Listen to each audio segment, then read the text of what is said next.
how to learn with ChatGPT or use ChatGPT for learning. So first you want to open up ChatGPT and make sure you're signed into your account.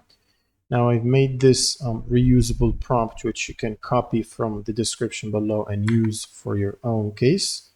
So this is the prompt and it will require modifying these things. For example, I want to learn the topic like data structures and then your current level. So my current level is beginner, for example.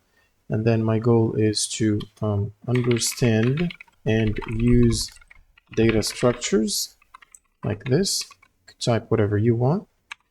And once you fill out this, you can fill out the availability time, for example, 1 hour a day, and then just send the prompt. Now you should get a detailed answer that guides you through the steps and sessions to learn the topic. It will also ask you questions once you finish learning certain topics, so you can either solve a problem or answer a challenge question or something like that. Until you finish, it will basically guide you through the process step by step.